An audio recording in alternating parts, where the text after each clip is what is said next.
जय हिंद दोस्तों, आपका स्वागत है हमारे चैनल पर। देखिए, जो मेरे द्वारा जो नोट्स था, एक मिनट, मेरे द्वारा जो नोट्स दिया गया था आप लोगों को 40 नंबर के लिए, उसी को मैं आज फिर पेड पीडीएफ है, लेकिन मैं आप लोग को आज फ्री में कराने वाला हूँ ये सारा क्लास। हाँ, फिर से कमेंट नहीं करिएगा कि पीडीएफ के लिए, क्योंकि पीडीएफ बहुत लोग परचेज कर चुके हैं और फिर से मैं आपको दे दूंगा फ्री में, तो फिर वो लोग क्या बोलेंगे कि हमको पैसे से ले लिए सर, अब फ्री में दे रहे हैं। ठीक है, तो उसके लिए नहीं, आपको पढ़ना है यूट्यूब इसी पर देख लीजिए, 3-4 बार देख लीजिए, आपको याद हो जाएगा हमेशा के लिए। कल मैं एक क्लास करा दिया हूँ, नहीं देखे हैं तो लिंक डिस्क्रिप्शन में। ये भी जो क्लास हो रहा है रामबाण सीरीज का ही आपका होगा। ठीक, रामबाण सीरीज में ही काउंट करिए आप। ये क्लास नंबर 24 है, आपका क्लास नंबर 24 है। अब तक नहीं देखे हैं 23 को, तो जाकर देखिए, प्लेलिस्ट में लिंक डिस्क्रिप्शन में दे दिया हूँ, वहाँ जाकर देखिए। और टेलीग्राम से ज़रूर जुड़ जाइए आप लोग। इसके अलावा जो भी क्लास होता है आपका theory plus object question MCQ, उस सब पीडीएफ आपको वहाँ पर मैं दे देता हूँ। तो आप लोग क्लास देखिए और टेलीग्राम सर्च करिएगा सोनू गुप्ता 909751 सर्च करिएगा। चैनल का नाम आ जाएगा अपना बिहार पुलिस कांस्टेबल ड्राइवर 4361। हालांकि मैं इसका अब चेंज कर दूंगा नाम, केवल अपना नाम से ही रख दूंगा टेलीग्राम ग्रुप, क्योंकि उसमें हर प्रकार का क्लास जाएगा, तो एक पर्टिकुलर ड्राइवर के लिए नहीं रह जाएगा। ठीक, तो इसको ज्वाइन कर लीजिए और वहाँ पर बहुत, वहाँ टेस्ट क्विज चलते रहता है, तो उसका भी लाभ ले सकते हैं। और भी पीडीएफ बहुत सारा दिया गया है, तो पीडीएफ कैसे आपको देखना है अपना देख लीजिएगा। कैसे ऊपर जाके आप फाइल में जाके देखिएगा, अब तक का जितना होगा पीडीएफ सब कुछ उसमें आपको मिल जाएगा।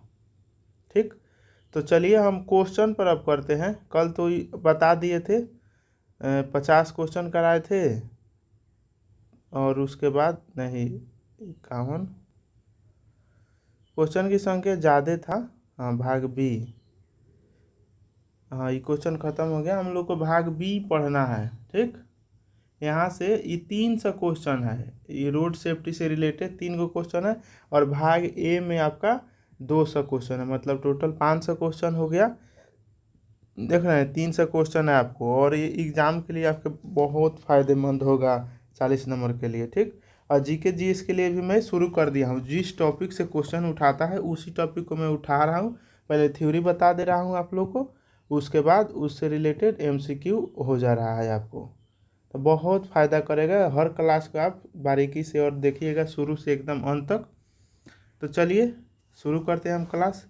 देखिए, आंसर नीचे दिया भी है, तो अपना हम इसलिए दे दिए हैं कि आपको ज़्यादा टाइम ज़ाया ना हो, क्योंकि एक बार में क्वेश्चन की संख्या ज़्यादा हम कराते हैं।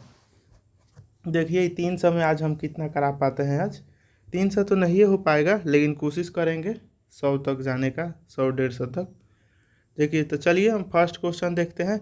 रोड सेफ्टी का प्राथमिक उद्देश्य क्या होता है? तो वही दुर्घटनाओं और जान माल की क्षति को कम करना है। रोड सेफ्टी का यही ना है, आप सीट बेल्ट लगा लिए, हेलमेट लगा लिए, तो उस क्यों लगाते हैं? तो आपका हानि कम हो, क्षति कम हो, इसीलिए। अब गोल्डन आवर मैं आपको बता चुका हूँ। दुर्घटना के बाद का पहला 1 घंटा जो होता है दुर्घटना आवर होता है ना। जैसे दुर्घटना हो गया मान लीजिए 12 बजे, तब 12 बजे से लेकर 1 बजे तक का जो समय है वो गोल्डन आवर में आता है। चलिए, दुर्घटना में पीड़ित की सहायता करने वाले व्यक्ति को क्या बोलते हैं? Good Samaritan. ये क्वेश्चन पहले भी करा दिया। सड़क दुर्घटना में पीड़ित को फर्स्ट एड देते समय सबसे पहले क्या करें?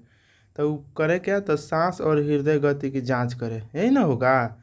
आपका जाइएगा दुर्घटना में, कोई गिरा हुआ है आदमी, तो जाके क्या करिएगा? पहले चेक करिएगा ना कि सांस, मतलब धड़कन उड़कन चल रहा है कि ना। चल रहा है तो उसको अस्पताल ले जाएंगे, अच्छा से थी कराएंगे। देखिए, सीपीआर का पूरा नाम क्या है? तो सीपीआर का पूरा नाम है आपका कार्डियो पोलिमनरी रिस्ट्रे रिजोस्टेशन। ठीक, अपना ही देख लीजिएगा।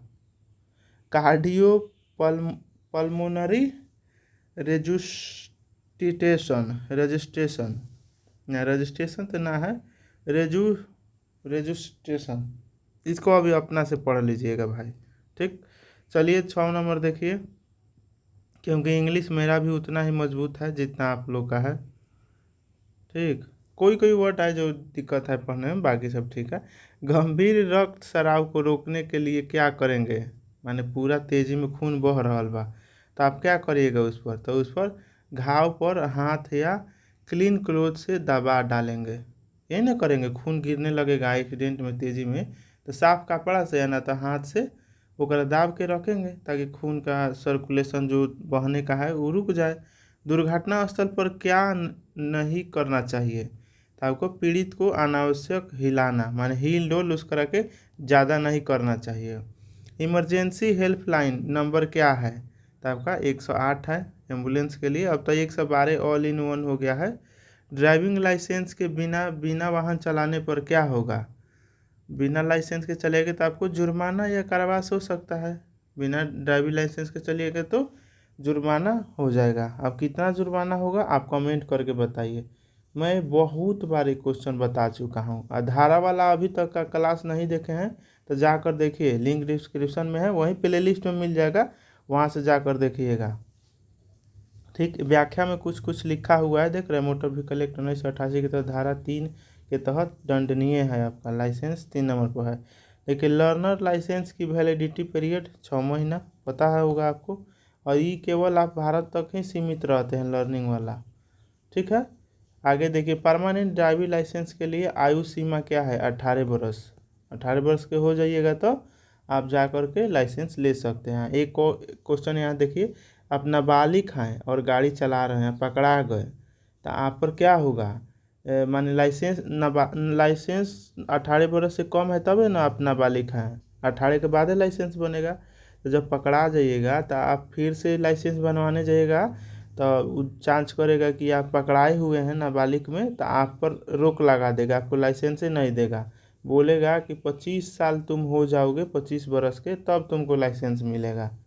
तो ये कब 25 साल पर लाइसेंस मिलेगा, जब आप मतलब नाबालिग के रूप में पकड़ा जाएंगे, तब नाबालिग के रूप में गाड़ी चलाते समय पकड़ा जाइएगा, तब ऐसा पर कानून लग सकता है। ठीक है। चलिए 12 नंबर देखिए, 12 नंबर कमर्शियल व्हीकल चलाने के लिए न्यूनतम आयु सीमा, तो 20 वर्ष। देखिए कमर्शियल मतलब जो बड़ा वाला गाड़ी होता है उसको चलाने के लिए 20 साल उम्र चाहिए। लाइसेंस तो 18 में बन जाएगा, लेकिन कमर्शियल चलाने खातिर 20 साल चाहिए।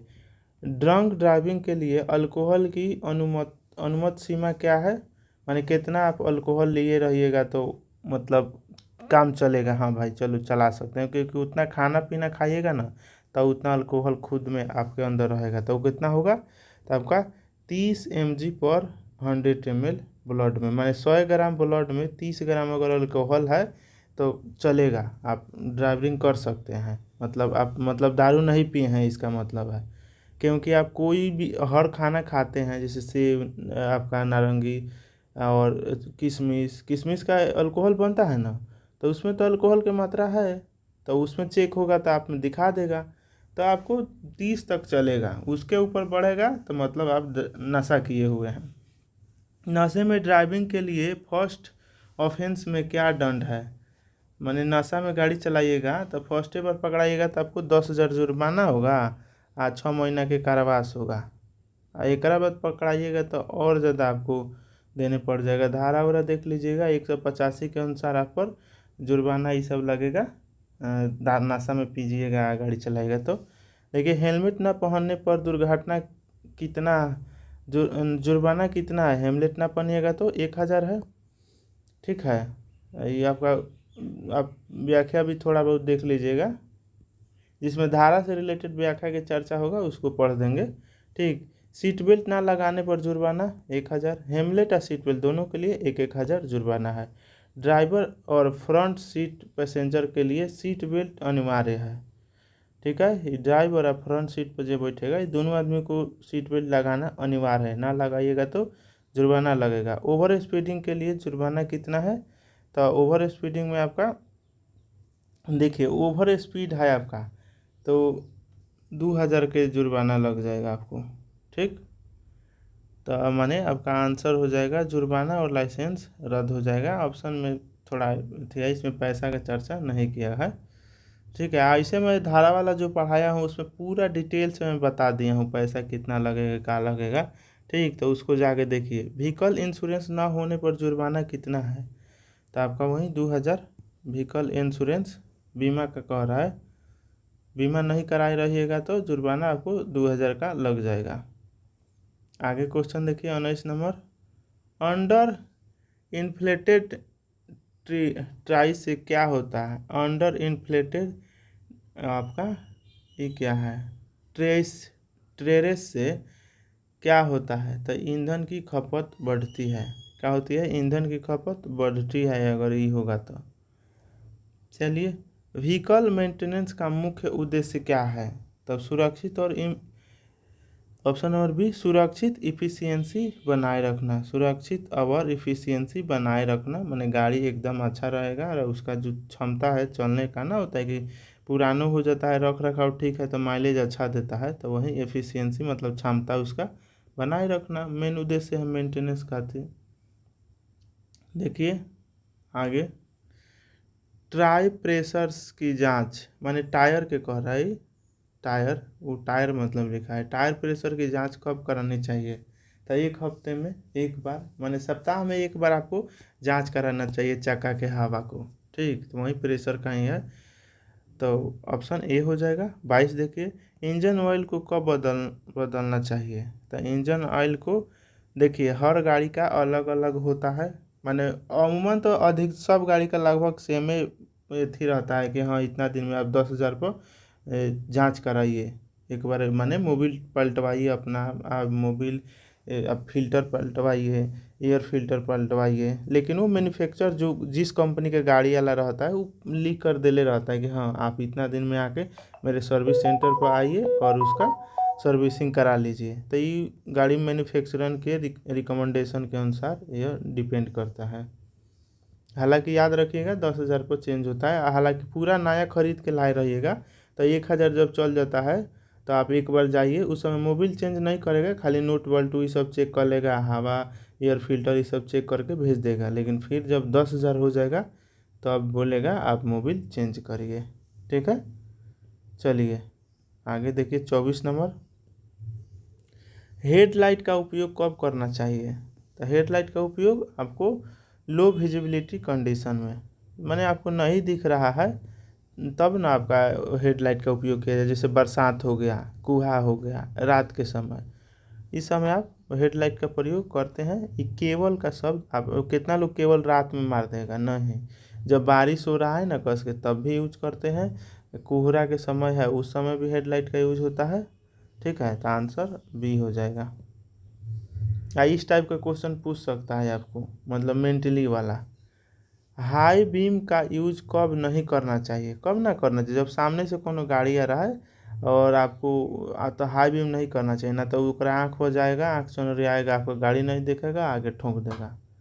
ठीक है, ऐसे टाउन में भी नहीं करना चाहिए। तो हाई बीम आपका शहर में या सामने वाहन आते समय, देख रहे हैं, शहर में भी आप हाई बीम का यूज़ नहीं करिए, या सामने से कोई गाड़ी आ रहा है तभी हाई बीम का यूज नहीं करना चाहिए। स्पीड ब्रेकर पर क्या करना चाहिए? तो स्पीड कम करना चाहिए। स्पीड ब्रेकर मतलब क्या? स्पीड ब्रेकर का मुख्य उद्देश्य क्या होता है लगाने का, कि सामने वाला गाड़ी तेज में कोई ना निकले, आए तो स्लो हो, आराम से पार हो जाए, तो स्पीड कम करेंगे। ठीक, जो जिस उद्देश्य से स्पीड ब्रेकर लगा है तो वो करना ही पड़ेगा ना। जेब्रा क्रॉसिंग का क्या अर्थ है? जेब्रा क्रॉसिंग में क्या होता है कि गाड़ी में से सड़क है और यहाँ पर उजला उजला पट्टी आ गया, इधर से जा रहे हैं तो इधर अगर आदमी खड़ा है तो आदमी को पहले पार हो जाने दीजिए तब पार होइए। इसका मूल उद्देश्य यही है। तो पैदल यात्रियों के लिए डिजाइनेड क्रॉसिंग है, माने पैदल वाला के लिए ही ये बना है क्रॉसिंग वाला। स्कूल जोन में स्पीड लिमिट क्या है? तो 25, माने फिक्स है, फिक्स नहीं है, लेकिन आपको मेन उद्देश्य क्या है कि स्कूल साइड स्कूल वाला बोर्ड दिख गया तो आपको स्पीड स्लो कर लेना चाहिए, क्योंकि इधर से बच्चा कभी भी बाहर आ जा सकता है।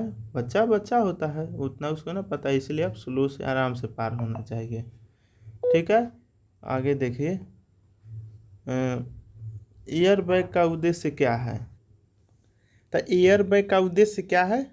तो एयर बैग का उद्देश्य वही है, दुर्घटना में जो इम्पेक्ट होगा उसको एब्जॉर्ब करना, मतलब जो दुर्घटना में क्षति होता अगर नहीं रहने के बाद उसको कम करेगा, आपका जान का रक्षा करता है। एयरबैग का उद्देश्य यही ना रहता है लगाने का। ऐसा ये ना समझिए कि एयरबैग लग गया तो जान जइबे ना करेगा, किस टाइप का एक्सीडेंट होता है उस पर निर्भर करेगा। ठीक है, चलिए 30 number, anti lock braking system ABS क्यों इम्पोर्टेंट है? क्यों इम्पोर्टेंट है? तो यह वाहन ब्रेकिंग के दौरान व्हील को लॉक होने से रोकता है, व्हील को लॉक होने से रोकता है, और ये गाड़ी जो माने एक्सीडेंट होने वाला रहेगा एकाएक रोकने में काम आएगा। ठीक, नाइट ड्राइविंग के दौरान क्या सावधानी बरतनी चाहिए? तो वो बरतनी चाहिए आपका स्पीड लिमिट का पालन करें, स्पीड लिमिट का पालन करके आप जो नाइट में है ड्राइविंग करना चाहिए, क्योंकि एकाएक रात के समय केनहू से कोई गाड़ी आ सकता है। तो लिमिट जो रोड का दिया हुआ है उसी के अनुसार चलिए। आगे देखिए, फॉगी फॉगी कंडीशन में, जैसे मैंने कुहा हुआ के कंडीशन में ड्राइविंग के दौरान क्या करें? तो उस समय क्या करें? तो फॉग लाइट और लो बीम का यूज करें। ठीक, रात में ऐसे भी लो बीम का ही यूज करना चाहिए। ठीक, और कुहा हुआ में भी यूज कर सकते हैं आप, लो बीम ही यूज करें, ज़्यादातर लो बीम का ही, लेकिन हाँ आगे कुछ नहीं, दूर तक नहीं दिख रहा है तब हाई बीम यूज करिए, लेकिन सामने से कोई गाड़ी आ रहा है तो लो बीम कर लीजिए। आप फॉग में तो फॉग लाइट का यूज करिएगा। 33, वेट रोड पर ब्रेकिंग डिस्टेंस कैसी होती है? तो कैसी होती है? तो वो बढ़ जाती है, वेट रोड्स पर ब्रेकिंग डिस्टेंस बढ़ जाती है। चलो 34 नंबर, आपका हाइड्रोप्लानिंग क्या है? हाइड्रोप्लानिंग वाहन का, ऑप्शन नंबर ए, वाहन का पानी पर तैराना। हाइड्रोप्लानिंग ही ना है, वाहन जो है वो पानी में तैरे लगे, तो वही चीज़ है आपका। 35 नंबर, हाइड्रोप्लानिंग से बचने के लिए क्या करें? तो आपको क्या करना होगा? तो स्पीड कम करें और स्ट्रिंगिंग स्थिर रखें। स्ट्रिंग जो होता है, स्ट्रिंग गाड़ी होता है ना पानी में चले वाला, जो ओकरा के स्ट्रीमर हमने ज़्यादातर ठेठ भाषा में बोलते हैं, तो वहीं स्पीड कम करके। तो चलिए आगे देखिए 36 नंबर, ड्राइवर डिस्ट्रैक्शन का सबसे कॉमन कारण, माने आप मतलब ना होता है कि आपका दिमाग डाइवर्ट हो जाए और एक्सीडेंट हो जाता है, कब? जब आपका डिस्ट्रैक्शन आता है। तो मेन कारण क्या है? मोबाइल का यूज करना। मोबाइल फ़ोन यूज करिएगा गाड़ी चलाते समय, आपका दिमाग डाइवर्ट होगा ही, डाइवर्ट होगा तो अनहोनी होने की संभावना रहता है। 37, डिफेंसिव ड्राइविंग क्या है? तो डिफेंसिव ड्राइविंग आपका दूसरों की गलतियों के लिए तैयार रहना। डिफेंसिंग माने आप डिफेंस के लिए रेडी हैं हमेशा, कि अगर कोई गाड़ी चला रहा है सामने वाला, अगर पूरा ध्यान आपका फोकस है तो उसका कोई भी मूवमेंट आपको, मतलब आप उसको पढ़ पाइएगा, सूझबूझ से अपना गाड़ी चला के आराम से निकाल लीजिएगा। 2 व्हीलर चलाते समय क्या पहनना अनिवार्य है? हेमलेट, हेमलेट पहनना अनिवार्य है। चाइल्ड सेफ्टी लॉक का उद्देश्य क्या है? चाइल्ड सेफ्टी गेट खोलिएगा ना तो छोटू सा एगो उजर रहता है हेती बुढ़ी, ऊपर नीचे कर दीजिए, चाइल्ड सेफ्टी लग जाएगा। उससे क्या होगा? अंदर से गाड़ी नहीं खुलेगा। तो इसमें क्या होता है? चिल्ड्रन के द्वारा डोर खोलने से रोकना। जैसे ना बच्चा है खेल रहा है, उसमें लगा रहता है खींचे वाला, गाड़ी चल रहा है खींच दिया, एकाएक खींच देगा, गेट खुल जाएगा, बच्चा गिरने की संभावना रहेगा, इसीलिए चाइल्ड लॉक लगा देना चाहिए। तो चाइल्ड लॉक का यही उद्देश्य है। पीछे की सीट पर सीट बेल्ट क्यों इम्पोर्टेंट है? तो क्यों इम्पोर्टेंट है? तो यह दुर्घटना में इंजरी को कम करता है, घटना में इंजरी को क्या करता है? कम करता है।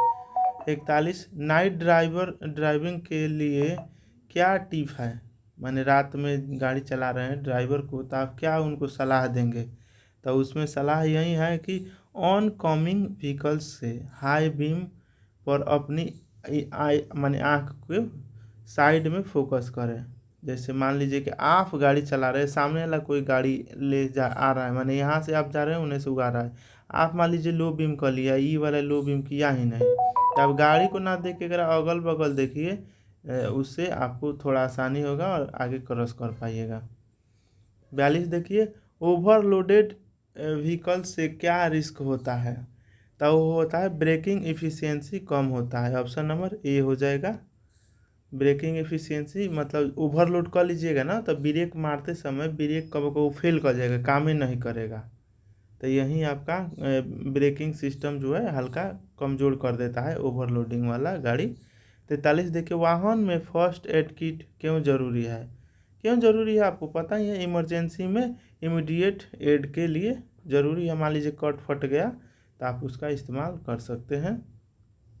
44 देखिए, टायर ट्रेड डेप्थ की मिनिमम रिक्वायरमेंट क्या है? तो 1.6 mm, 1.6 mm आपका होना चाहिए टायर ट्रेड डेप्थ का।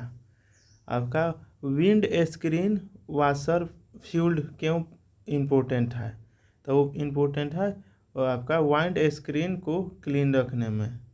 आपका जो वाइंड स्क्रीन आपका वाशर फ्लूइड वही जो होता है ना, मतलब शीशा पर आगे जो साफ़ करने वाला रहता है उसी के बारे में कह रहा है। जैसे ना होता है इस तरीके से लंबा सा वाइपर जो ना के बोलते हैं, हाँ वाइपर, ओकरे से उसी को ये कह रहा है, अंग्रेजी में लिखा है। तो शीशा को क्लीन रखना एक मेन काम है। चलिए 46 नंबर देखिए, इंजन ओवर हीटिंग के संकेत क्या है? तो क्या है? तो देखिए ये आपका टेम्परेचर बता देगा, इंजन से स्टीम निकल रहा है मैंने धुआं निकल रहा है ये भी जानकारी दे देगा, और स्ट्रेंज स्मेल्स माने थोड़ा माने महकने भी लगेगा। तो ये सब हो जाएगा आपका। ओवर हीट होगा तो आपको तो रीडर माने जो होता है कांटा उसमें दिख जाएगा, या अब तो आजकल हीटिंग का पॉइंट दिया होगा, कोई पॉइंट बढ़ गया उससे पता चल जाएगा। आपका धुआं जो स्ट्रीम है गर्मी पता चलेगा, और स्मेल से भी महकने आने लगेगा, तो उससे भी पता चल जाएगा आपका ओवर हीटिंग से। 47 इंजन ओवर हीटिंग की स्थिति में क्या करेंगे? तो क्या करेंगे आप? तो उपरोक्त सब करेंगे। व्हीकल के इमीडिएटली रोकेंगे, और ओवरहीट हो गया तो इंजन को कूल होने देंगे, कुछ देर रुक के ठंडाने देंगे, और कूलेंट लेवल चेक कर लेंगे। कूलेंट लेवल रहेगा तो अभी आपका मतलब अच्छा कूलेंट लेवल जो रहता है तो उसको ज़्यादा हीट होने ही नहीं देगा। लेकिन ओवर हीट हो रहा है तो कुछ देर रुक जाइए और ठंडा आ जाएगा तो फिर बढ़िए। चलिए आगे देखिए, 48 नंबर, फ्यूल इफ़िशियंसी इम्प्रूव करने के लिए क्या करेंगे? मतलब ज़्यादा माइलेज दे इसके लिए आप क्या करेंगे? देखिए आप सब काम करना होगा। नियमित मेंटेनेंस माने नियमित आप उसको टाइमली सर्विसिंग कराइए, और जो स्पीड है उसी स्पीड में चलाइए। स्मूथ ड्राइविंग वहीं अच्छा से चलाइए, और प्रॉपर टायर प्रेशर हवा चेक करते रहिए। हवा कम रहेगा तब भी आपका तेल खींचेगा, क्योंकि हवा कम रहेगा चाका बैठेगा, चाका पकड़ेगा तो तेज़ में भागेगा नहीं। तो सप्ताह में एक बार हवा भी चेक करा लीजिए आप। स्मूथ ड्राइविंग देख लीजिए, और नियमित मेंटेनेंस भी देखना होगा। चलिए 49, कारपूलिंग का क्या फ़ायदा है? तो कारपूलिंग का सब फायदा है, देख लीजिए। ट्रैफिक कम होता है कारपूलिंग में, पोल्यूशन कम होता है, और फ्यूल की भी बचत होता है। तो आपका सारा आंसर हो जाएगा। चलिए 50 नंबर, आपका पब्लिक ट्रांसपोर्ट यूज करने से क्या फ़ायदा है?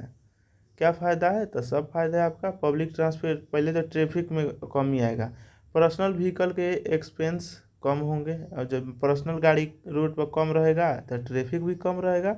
ट्रैफिक कंजेशन कम होता है, हाँ बिल्कुल होता है। और इन्वायरमेंट भी फ्रेंडली हो जाता है। मान लीजिए कि 10 आदमी है तो 10 गो गाड़ी ले जाएगा तो 10 गो गाड़ी धुआं देगा। लेकिन यह 10 आदमी पैसेंजर जो गाड़ी है बस सरकारी चाहे प्राइवेट वो में बैठ के जाएगा तो एक एक ना गाड़ी धुआं देगा, और ट्रैफिक भी कम होगा। तो वही चीज़ कह रहा है। 51, इंडिया में नेशनल इमरजेंसी नंबर क्या है? 112 है। 112 है ना, अभी तो हो गया है। दुर्घटना की रिपोर्ट कहाँ करें? दुर्घटना हो गया इसका रिपोर्ट कहाँ करिएगा? तो आप कर सकते हैं बोथ, नियरेस्ट पुलिस स्टेशन में या इंश्योरेंस कंपनी, दोनों जगह आपको करना है। लेकिन पहले आप स्टेशन में करिए, और उसके बाद अस्पताल जाइए, उसके बाद अपना इंश्योरेंस देखिए। इंश्योरेंस क्लेम प्रोसेस के लिए क्या ज़रूरी है? FIR बहुत ज़रूरी है। ठीक, उपरोक्त में से सब। तब देखिए FIR कॉपी होना चाहिए, व्हीकल डॉक्यूमेंट सही होना चाहिए, ना कि चुरौआ गाड़ी होना चाहिए, और ड्राइविंग लाइसेंस होना चाहिए। ये तीनों चीज़ रहेगा तब आपका इंश्योरेंस क्लेम सक्सेसफुल होगा। चलिए 54 देखिए, population under control PSU certificate क्यों ज़रूरी है? तो आपका व्हीकल के इमिशन लेवल चेक करने के लिए इमिशन लेवल चेक किया जाता है आपका पीएसयू सर्टिफिकेट से, और पर्यावरण के अनुकूल गाड़ी रहे तो इसके लिए भी जांच होता है। पीएसयू सर्टिफिकेट के बिना ड्राइविंग करने पर जुर्माना कितना है? 1000 का है। अगर ये सर्टिफिकेट नहीं रहेगा आपके पास तो 1000 का जुर्माना रहेगा। बिना बीमा के चलाइएगा तो 2000 का। ठीक है, ये आप देख लीजिएगा धारा वाला, उसमें सब जुर्माना अच्छा से समझा दिया हूँ। 56, व्हीकल री रजिस्ट्रेशन सर्टिफिकेट क्यों जरूरी है? तो यह व्हीकल के ओवरशिप का प्रूफ है। ऑप्शन नंबर ए आंसर हो जाएगा। यह व्हीकल के ऑनरशिप का प्रूफ जरूरी है।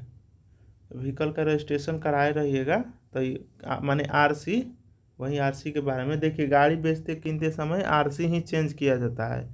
ठीक, पंजीकरण जो गाड़ी का रहता है वो चेंज नहीं होता है, आरसी ही चेंज होता है। आरसी के बिना व्हीकल चलाने पर क्या जुर्माना है? तो 5000 का जुर्माना है। ठीक है, आगे देखिए। देखिए इसमें जुर्माना वाला कुछ न, पहला वाला भी डाटा है। तो मैं कहूँगा कि आप धारा वाला जो क्लास हुआ है, क्लास नंबर 22 या 23 है, उसको जाकर देखिए, उसमें लेटेस्ट सारा हमें दे रखा हूँ। ठीक, चलिए 58, फिटनेस सर्टिफिकेट किसके लिए अनिवार्य है? तो आपका बी है, कमर्शियल व्हीकल। कमर्शियल व्हीकल आपका अनिवार्य है। 59, परमिट किसके लिए अनिवार्य है? तो परमिट आपका किसके लिए अनिवार्य है? तो आपका बी, कमर्शियल व्हीकल के लिए। कमर्शियल व्हीकल जो होता है ना, माल उल गाड़ी, ट्रक हुआ, बस हुआ, इसके लिए परमिट जरूरी है। क्योंकि परमिट लेने से क्या होता है कि परमिट किस क्षेत्र तक के लिए है वो आपको उससे पता चलता है। ऑल इंडिया परमिट गाड़ी पर देखिएगा, ट्रक पर लिखा रहता है, तो वो आपका उससे जांच होता है। लेकिन प्राइवेट गाड़ी है तो आप कहीं भी ले जा सकते हैं, उसके लिए परमिट की आवश्यकता नहीं है। ओवरलोडिंग के लिए जुर्माना, देखिए ओवरलोडिंग के जुर्माना 20,000 का जुर्माना है, प्लस जितना ज़्यादा है पर क्विंटल पर 2000 अलग से एक्स्ट्रा, प्रति एक्स्ट्रा टन पर 2000 का हो जाएगा। मान लीजिए कि 80 लिमिट है, आप 90 लेके गए तो पहले 80 क्रॉस किए तो उसके लिए जुर्माना 20,000, आप प्लस 10 गो इधर से हो रहा है तो 10 गुने 2000 कर दीजिए, तो इधर से आपका 20,000, तो टोटल 40,000 का होगा ना भाई। एकरा में 20 से गुना करिएगा तो 2 दूना 4, आपका 0 हो गया 5 गो, मतलब सॉरी 3 2 हाँ 4 गो, तो कितना रुपया हो गया आपका? हुआ ना 40,000, आप 20, 60,000 का आपका लग जाएगा। तो वही हुआ इसका मतलब पर टन का। चलिए 61 देखिए, स्कूल बस की सेफ्टी के लिए क्या रूल है? तो आपका सब है, माने स्पीड कम चलाइए, स्पीड लिमिट 40 रखना है, फर्स्ट एड किट अनिवार्य रूप से रखना है, अटेंडेंट की प्रेजेंस भी होना चाहिए। ठीक, एक आदमी से कंडक्टर के रूप में होना चाहिए स्कूल बस में। 62 देखिए, हैजार्ड लाइट्स का यूज कब करना चाहिए? हजार लाइट जोन है कब करना चाहिए? तो व्हीकल ब्रेक डाउन या इमरजेंसी में। हजार लाइट का मतलब हुआ कि सारा गाड़ी का जो है सब लाइट जला दिए, बॉडी लाइट, आपका हेड लाइट, सब लाइट जला दिए, तो आपका उसी को बोल रहा है हजार लाइट। ठीक, तो ये कब किया जाता है? तो व्हीकल जब ब्रेक डाउन हो गया, माने ना होता है रोड, बीच रोड में ख़राब हो गया, गाड़ी हिलेगा नहीं कहीं से, इमरजेंसी है, उस समय आप ये जला सकते। तेज़ी में जा रहे हैं तो सब लाइट जला दीजिए, और ब्रेक डाउन हो गया, गाड़ी बैठ गया, तब भी आप ये यूज कर सकते हैं। 63 देखिए, वाहन में फर्स्ट एड किट क्यों आवश्यक है? ये तो अब बताइए, दुर्घटना में तत्काल सहायता के लिए है। टायर के ट्रेड की न्यूनतम गहराई कितनी होनी चाहिए? तो 1.6 होनी चाहिए। ठीक है, गहराई 1.6 होनी चाहिए। 65 देखिए, 65 है, विंड स्क्रीन वाटर फ्लूइड, माने वाशर फ्लूइड का प्राथमिक उद्देश्य क्या है? तो प्राथमिक उद्देश्य है विंड स्क्रीन को साफ करना, जो शीशा है उसी को साफ करने के लिए वाइपर को ही ये बोल रहा है। ठीक है, चलिए 66 देखिए, वो इंजन के ओवर हीट होने का संकेत क्या है? तो उपरोक्त सब ये तो पहले भी बता दिया हूँ, तापमान गेज, इंजन से भाप निकलना, अनियमित आवाज़ आना, ये सब है कि ओवरहीट हो गया। ओवरहीट हो गया तो क्या करिएगा? तो ठंडा करने के लिए गाड़ी रोक दीजिएगा, और कुछ देर के बाद आपको कूलेंट वूलेंट देखना होगा। ईंधन दक्षता बढ़ाने के लिए क्या क्या करना चाहिए, ये भी आपको बता दिया। नियमित वाहन रख रखाव, स्मूथ ड्राइविंग, उचित टायर का दबाव हवा ववा चेक कराते रहिए, टाइम टेबल पर सर्विस कराते रहिए, तो माइलेज अच्छा देगा गाड़ी आपका। कार पूलिंग से क्या लाभ है? कार पूलिंग से क्या लाभ है? तो यातायात कम होता है, प्रदूषण कम होता है, ईंधन की बचत होती है, तो आपका सब सही है। सार्वजनिक परिवहन के उपयोग से क्या फ़ायदे हैं? तो आपका यही व्यक्तिगत रूप से ट्रैफिक की कमी होगा, आपका व्यक्तिगत वाहन खर्च कम होता है, यातायात जाम भी नहीं लगेगा और पर्यावरण के भी अनुकूल रहेगा। तो ऊपर भी आप क्वेश्चन देखे हैं, बहुत सारा क्वेश्चन थोड़ा मैं रिपीट करके रखा हूँ ताकि आपको अगर पूरा भी एक बार देख लेते हैं क्लास तो आपको एक ही क्वेश्चन 2-3 बार रिवाइज हो जाएगा।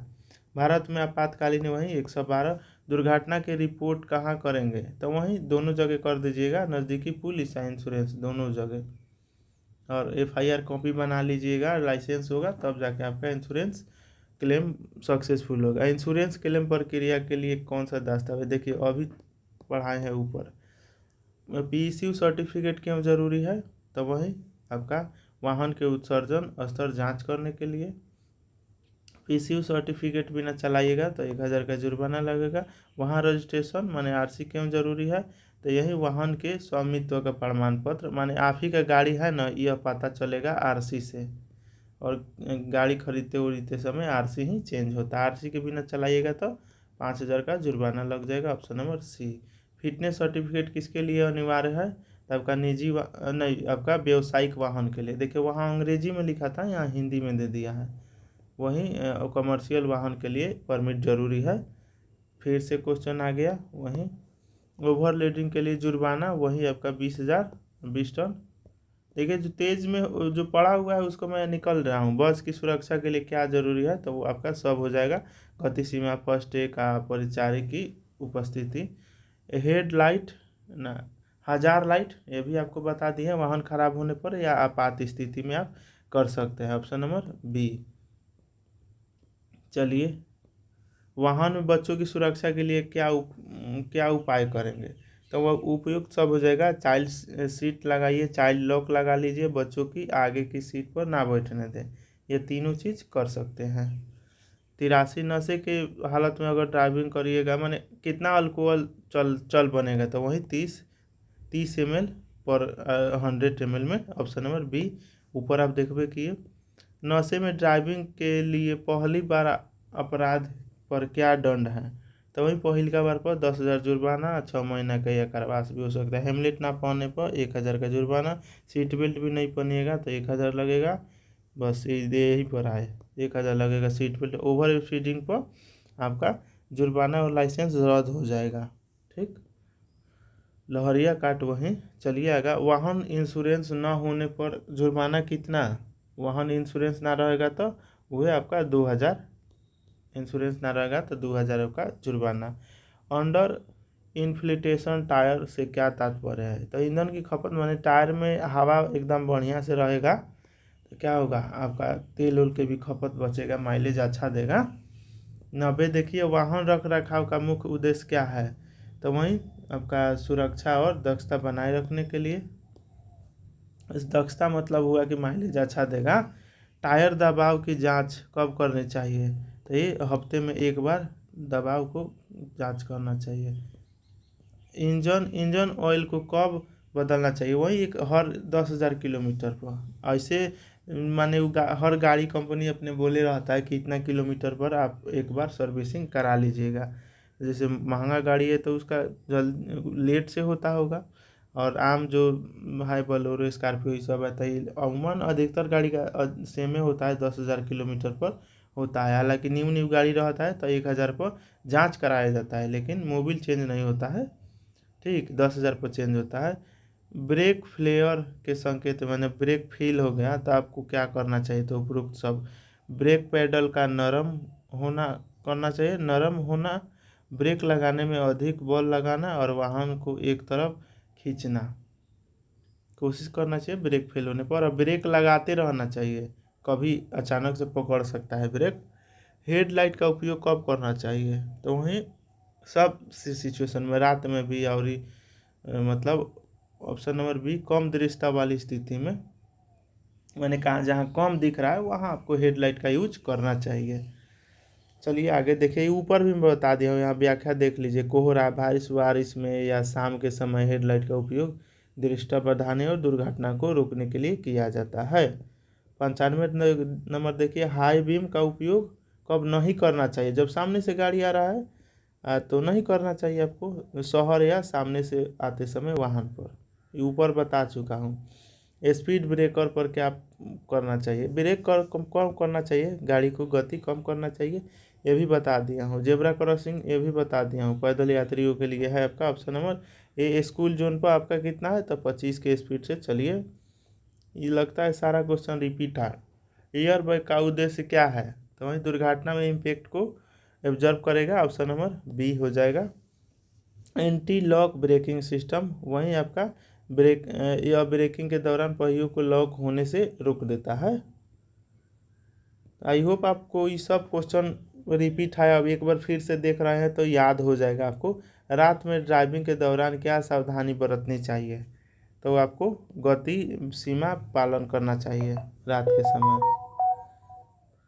देखिए आगे 100 नंबर ना 102, कोहरे की स्थिति में ड्राइविंग के दौरान क्या करना चाहिए? अब फॉग लाइट यूज करिए, लो बीम में गाड़ी रखिए, लाइट हेडलाइट को, और गाड़ी आहिस्ते आहिस्ते जाइए। गीली सड़कों पर ब्रेकिंग दूरी कैसी होती है? तो बढ़ जाती है ब्रेकिंग दूरी। जैसे जहाँ रुकना है, जैसे यहाँ कचड़ा है, मतलब फिसलन है, यहाँ ब्रेक मारिएगा तो जाके यहाँ रुकेगा, तो वही चीज़ ही कह रहा है। आपका हाइड्रोप्लानिंग क्या है?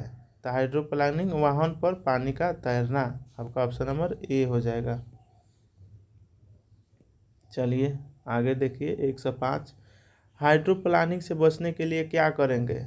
तो वहीं आप गति कम करेंगे और स्टीयरिंग स्थिर रखेंगे, ऑप्शन नंबर। अब 106, ड्राइवर विचलन का सबसे सामान्य कारण क्या है? तो वहीं मोबाइल का यूज करना, फ़ोन का यूज करिएगा तब। अब आगे देखिए डिफेंसिव, ये कहाँ चल गया?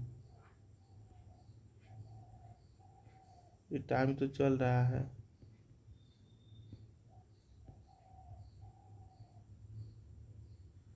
चलिए हम कला, हाँ आ गया मेरा, वही आपका जो लिख रहा हूँ ना वो वाला कहाँ तो चला गया था। 107 देखिए, डिफेंसिंग ड्राइविंग में क्या करना चाहिए? तो आपको दूसरों की गलतियों के लिए तैयार रहना चाहिए। मतलब कोई सामने वाला चला रहा है, आप कॉन्शियस रहिएगा तब पकड़ पाइएगा, माने एक दुर्घटना से बच पाइएगा। तो वही डिफेंसिव ड्राइविंग है। दोपहिया वाहन चलाते समय क्या पहनना अनिवार्य है? हेमलेट। चाइल्ड सेफ्टी लॉक का उद्देश्य क्या है? बच्चों के दरवाजे खोलने से रोकने के लिए, बी हो जाएगा। चलिए 110 देखिए, पिछली सीट बेल्ट क्यों महत्वपूर्ण है? तो वही यह दुर्घटना में चोटों को कम करता है। 111, रात में ड्राइविंग के लिए क्या टिप है? रात में अगर चला रहे हैं तो क्या उसको सलाह दीजिएगा? तो आपका सी हो जाएगा, आने वाले वाहनों की हाई बीम पर अपनी आँखों को साइड में फोकस करें। ठीक, हाई बीम है तो ओकरा गड़िया पर ना बगल में देखिए। ये क्वेश्चन पहले भी सब रिपीट हो रहा है। ओवरलोडेड वाहन से क्या जोखिम होता है? तो वही आपका ब्रेकिंग दस्ता कम हो जाता है। ज़्यादा माल लोड कर लीजिएगा तो टाइम पर ब्रेक नहीं लगेगा। वाहन में फर्स्ट एड किट क्यों ज़रूरी है? तो वो आपका आपातकाल की स्थिति में। देखिए ये सारा क्वेश्चन रिपीटेड आ रहा है और ये मैं जानबूझ के इस तरीक़ा से किया हूँ ताकि आप एक बार पढ़ें ना पूरा, तो एक ही क्वेश्चन 10 बार आपको 5-6 बार याद हो जाए, आप पढ़ने को पड़ जाए तो याद हो जाएगा। टायर ट्रेड की न्यूनतम 1.6, तीसरा बारी क्वेश्चन है। विंड स्क्रीन सौ वाशर फ्लूइड क्यों महत्वपूर्ण है? वही साफ़ करने के लिए, विंड स्क्रीन को साफ़ करने के लिए। चलिए इंजन के ओवरहीट, ये भी आपको बता चुका हूँ। इंजन में ओवरहीट होने की स्थिति में क्या करें? तो गाड़ी को रोके, तुरंत इंजन को ठंडा होने दे, कूलेंट स्तर जांच करें। देख रहे सारा क्वेश्चन आपको फिर रिपीट है। इंजन दक्षता सुधारने के लिए क्या करें? तो आपका वही न्यूनतम रख रखाव, नियमित रख रखाव, स्मूथ ड्राइविंग और उचित टायर, हवा चेक करते रहिए। चलिए मुझे लग रहा है कि अब क्लास को, चलिए 1 से 150 तक चलते हैं।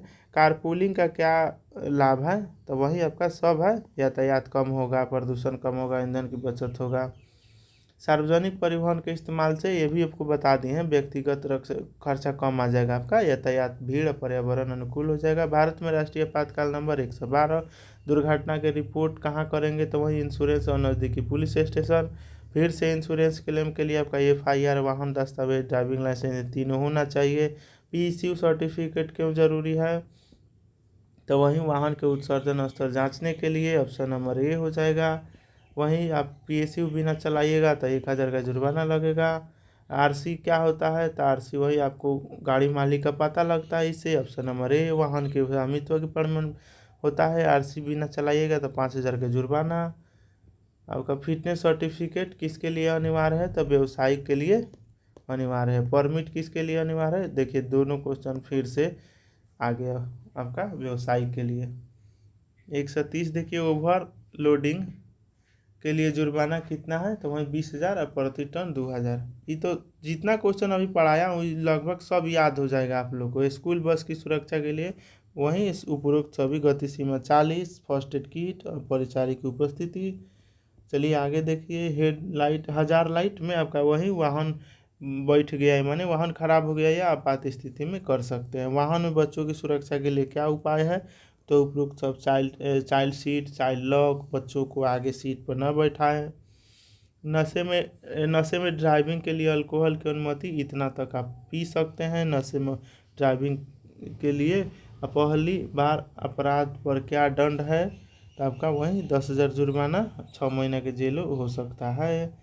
हेमलेट न पहनने पर 1000 का जुर्माना, सीट बेल्ट भी नहीं पहनिएगा तो 1000 जुर्माना। ये गया फिर क्वेश्चन 138, ओवर स्पीडिंग में क्या होगा, तो जुर्माना लग सकता है, लाइसेंस निलंबित हो सकता है। वाहन इंश्योरेंस ना होने पर जुर्माना कितना, तो 2000। देख रहे हैं, और 10 गो है, सब रिपीटेड क्वेश्चन है, लेकिन मैं मन की शांति खातिर 150 कर दे रहा हूँ। अंडर इन्फ्लेटेड टायर से क्या होता है, तो ईंधन की बचत होगा, ऑप्शन B हो जाएगा। 141, वाहन रख रखाव का मुख्य उद्देश्य वाहन की दक्षता, माने वाहन की कीमत मतलब आपका सुरक्षा और दक्षता बढ़ेगा, ऑप्शन नंबर B। ठीक, चलिए 142, टायर दबाव की जांच कब करनी चाहिए, 1 हफ्ता में 1 बार, ऑप्शन नंबर A हो जाएगा। इंजन ऑयल कितना पर, तो वही जो गाड़ी कंपनी है वो करे नियमित के अनुसार। ठीक, हालांकि 10,000 पर होता है। ठीक, आपका 144, ब्रेक फेलियर के संकेत में आप उपयुक्त सब काम कर सकते हैं। ब्रेक पेडल नरम होना और ब्रेक लगने में अधिक बल लगना, माने आपको कैसे पता चलेगा कि फेल हो गया, तो वही कंडीशन दे रहा है, ऐसा ऐसा होगा तो समझिए ब्रेक फेल हो गया। हेडलाइट का उपयोग कब करना चाहिए, तो वही कम दृष्टा वाली स्थिति में। हाई बीम का उपयोग कब नहीं करना चाहिए, तो यह शहरों में सामने वाले। चलिए ये सब क्वेश्चन हो चुका है। चलिए अब 150 क्वेश्चन हो गया, तो कैसा लगा क्लास कमेंट करके बताइएगा और लाइक करिएगा, अपने दोस्तों में शेयर करिएगा। तो मिलते हैं हम अगले क्लास में। देखिए आगे भी बहुत क्वेश्चन रिपीट ही मिलेगा, तो ये नहीं सोचिएगा कि क्वेश्चन की संख्या बढ़ाने खातिर रिपीट कर दिया हूँ। मेरा मुख्य उद्देश्य था कि आप एक ही क्वेश्चन को माने ये एक बार पढ़ते हैं तो समझिए आपको सब याद हो गया, इसीलिए ऐसा किया गया है। तो चलिए मिलते हैं अगले क्लास में। टेक केयर, गो स्टडी।